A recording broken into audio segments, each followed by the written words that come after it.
Vision news కి స్వాగతం. వరంగల్ తూర్పు నియోజకవర్గం టీఆర్ఎస్ మాజీ ఎమ్మెల్యే నన్నపనేని నరేంద్ర ఆధ్వర్యంలో శివనగర్ సాయి కన్వెన్షన్ ఏర్పాటు చేసిన ఎమ్మెల్సీ ఎన్నికల సన్నాహక సమావేశంలో ముఖ్య అతిథులుగా పాల్గొన్నారు జగిత్యాల ఎమ్మెల్యే డాక్టర్ సంజయ్, మాజీ ప్రభుత్వ బాలికా Suman, Karimnagar mayor Sunil Rao, deputy mayor Harishankar హాజరయ్యారు. ఈ సమావేశంలో వారు మాట్లాడుతూ వరంగల్, ఖమ్మం, నల్గొండ ఎమ్మెల్సీ ఎన్నికల సందర్భంగా ఉమ్మడి జిల్లాల బీఆర్ఎస్ ఎమ్మెల్సీ అభ్యర్థి ఏనుగుల రాకేష్ రెడ్డి గెలుపు కొరపై అందరూ కలిసి కృషి చేయాలని సూచించారు. ఈ కార్యక్రమానికి ఎమ్మెల్సీలు, ఎన్నికల ఇన్ఛార్జీలు, వరంగల్ తూర్పు ముఖ్య నాయకులు, డిప్యూటీ మేయర్ రిజర్వ్ షమీం మజూబ్, కార్పొరేటర్లు, మాజీ కార్పొరేటర్లు, రాజేందర్, బీఆర్ఎస్ నాయకులు పాల్గొన్నారు. 30 పోలింగ్ బూతుల యొక్క కమిటీలు కూడా మనం వేసుకోవాల్సినటువంటి అవసరం ఉన్నది. కాబట్టి ఈ సమావేశం ఏదైతే ముగియగానే వచ్చినటువంటి పెద్దలు మీ అందరినీ కోఆర్డినేషన్ చేసుకోవడం, రెండోదిగా బూత్ కమిటీలను మనము వేసుకోవడము, అదేవిధంగా ఇమీడియట్లీ ఈరోజు సాయంత్రం నుంచి ప్రచార కార్యక్రమాన్ని మొదలు పెట్టాలని కూడా మీ అందరికి విజ్ఞప్తి చేస్తున్నాం. ఇదే విధంగా విస్తృతమైనటువంటి ప్రచారం మన అభ్యర్థికి ఏదైతే మొదటి ప్రాధాన్యత ఓటు ఉందో ఆ మొదటి ప్రాధాన్యత ఓటులో 3వ number serial number 3 Rakesh Reddy గారిది సీరియల్ నంబర్ 3లో మొదటి ప్రాధాన్యత ఓటును వేసుకోవాల్సినటువంటి మన బాధ్యత. మనం గ్రాడ్యుయేట్స్ ఓటు హక్కు ఉన్న వాళ్ళే కాకుండా మిగతా బయట నుండి ఉన్న వాళ్ళందరూ కూడా మనం చెప్పాల్సిన అవసరం ఉంది. ఆ మెటీరియల్ కూడా మీ అందరు కూడా అందజేస్తాం. ఇవన్నీ వెరసి ఎలక్షన్ పోల్ మేనేజ్మెంట్ అంతా ఒకవైపు ఉంటే మీకు గుర్తుంచుకోవాల్సినటువంటి అంశాలు చాలా ఉన్నాయి. ఇదే నియోజకవర్గం గత శాసనసభ ఎన్నికలలో ఎంత ఇబ్బంది పడి నష్టపోయినామో దాన్ని మనము పునరావృతం కాకుండా మన ఎంపీ ఎన్నికలలో మీరందరూ కూడా కష్టపడి చాలా జాగ్రత్తగా ప్రతి ఒక్క ఓటర్ను మానిటరింగ్ చేసి పనిచేసినందుకు మీ అందరు కూడా నేను మనస్ఫూర్తిగా ఈ సందర్భంగా కృతజ్ఞతలు చెప్తున్నాను. అదేవిధంగా ప్రతి ఎన్నికను కూడా మనం అంతే జాగ్రత్త చేసుకోవాల్సినటువంటి అవసరం ఉన్నది. పార్టీ రూలింగ్లో ఉన్నప్పుడు అందరు వస్తారు, అందరు సెల్ఫీలు దిగుతారు, అందరు అన్న అంటారు, అందరు ప్రేమగా చూపెడతారు. కానీ ఈరోజు అధికారం పోతే ఎవరు ఉంటారో ఎవరు పోతారో ఉన్నోడే మనోడో వానికి మనం పెద్దపీట వేసుకుంటామని కూడా ఈ సందర్భంగా మనందరం కూడా ఒకసారి గుర్తు చేసుకోవాల్సినటువంటి అవసరం ఉన్నది. రెన్యువల్ చేసుకునే విధానంలో కానీ మనం కొద్దిగా చొరవ చూపలేదు. దానికని 5,000 ఓట్లను మనము మళ్ళీ రెన్యువల్ కాలేదు. పోయినసారి 21,000 ఓట్లుంటే ఈసారి 17,000 ఓట్లకు మాత్రమే ఆగిపోవడం జరిగింది. మిమ్మల్ని అందరినీ కూడా కోరేది ఒకటే, మనకు 3 అభ్యర్థులు ఉన్నారు. బీజేపీ నుంచి ప్రేమేందర్ రెడ్డి, కాంగ్రెస్ నుంచి చింతపండు నవీన్ అంటే తీర్మాన్ మల్లన్న, అదేవిధంగా మన బీఆర్ఎస్ పార్టీ నుంచి మనకు రాకేష్ రెడ్డి. ఈ ముగ్గురిని కంపేర్ చేస్తే ముగ్గురి యొక్క గుణగణాలు కానీ వాళ్ళ యొక్క క్యారెక్టర్ కానీ అదేవిధంగా వాళ్ళ యొక్క ఎడ్యుకేషన్ కానీ ఇవన్నీ కూడా కంపేర్ చేస్తే అన్నిట్లో పోటీ పెడితే మన అభ్యర్థి టాప్ 1 అదేవిధంగా గోల్డ్ మెడలిస్ట్గా వచ్చేటువంటి క్వాలిటీస్ ఉన్నాయని కూడా ఈ సందర్భంగా చెప్పడం జరుగుతున్నది.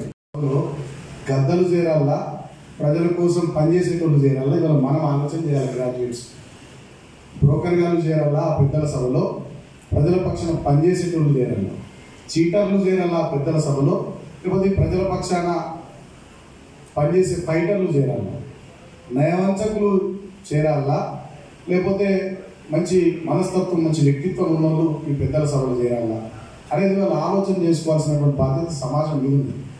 వాళ్ళు ఇక్కడ జరుగుతున్నటువంటి పోటీలో వరంగల్, ఖమ్మం, నల్గొండకు సంబంధించినటువంటి గ్రాడ్యుయేట్స్ ఎమ్మెల్సీ ఎన్నికల్లో పోటీలో ఉన్నటువంటి వాళ్ళలో ఇందాక అన్నారు చెప్పినట్టు మన వైపు నుంచి బీఆర్ఎస్ పార్టీ కేసీఆర్ గారేమో బిట్స్ పిలానీలో చదువుకున్నటువంటి ఒక మంచి గ్రాడ్యుయేట్, అమెరికాలో ఉద్యోగం చేసి మంచి చక్కని వ్యక్తిత్వము, మంచి భాష మాట్లాడి ప్రజా సమస్యలను పోరాటం చేసి కొంచెం అన్ని సమస్యల పట్ల అవగాహన ఉండి పద్ధతి ఉండే వ్యక్తికి కేసీఆర్ గారు టికెట్ ఇచ్చారు.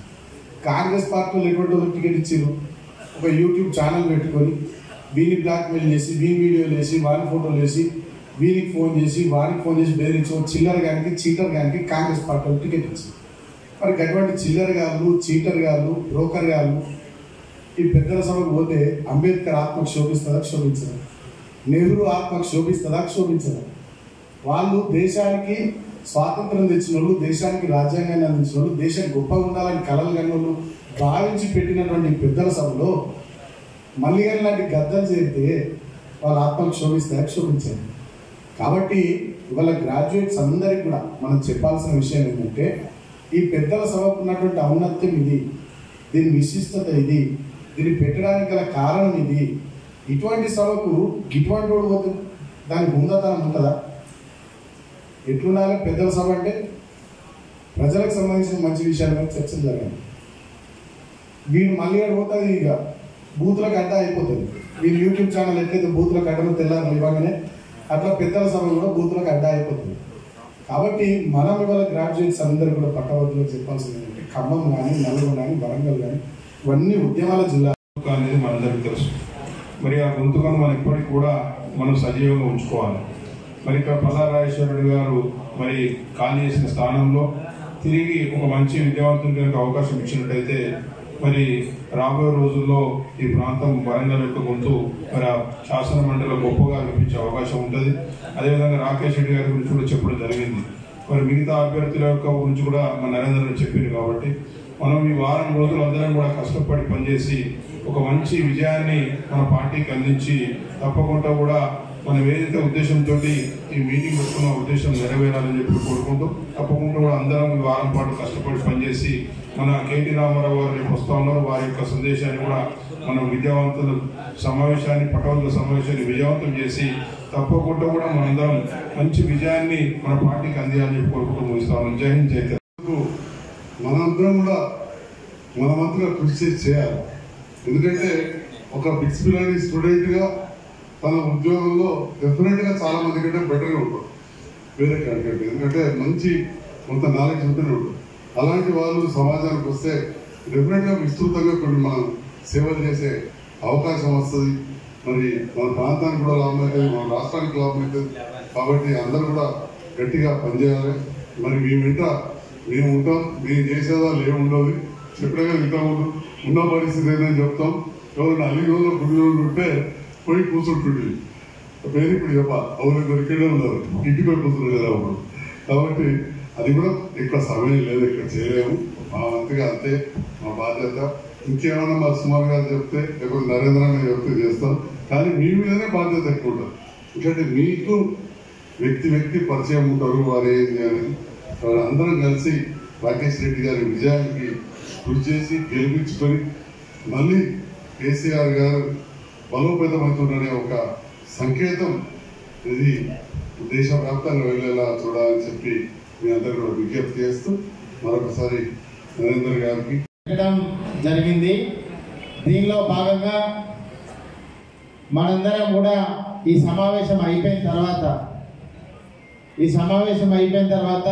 ఎవరికి ఏ డివిజన్లు కేటాయింపబడ్డాయనేది కూడా క్లుప్తంగా వివరించడం జరుగుతుంది. అదేవిధంగా గతంలో పల్లారాజేశ్వర రెడ్డి గారు పోటీ చేసినప్పుడు మనము 25 ఓట్లకు ఒకరిని బాధ్యులుగా వేసి మీరందరూ కూడా గట్టిగా పనిచేసి ఆ రోజు భారీ మెజార్టీ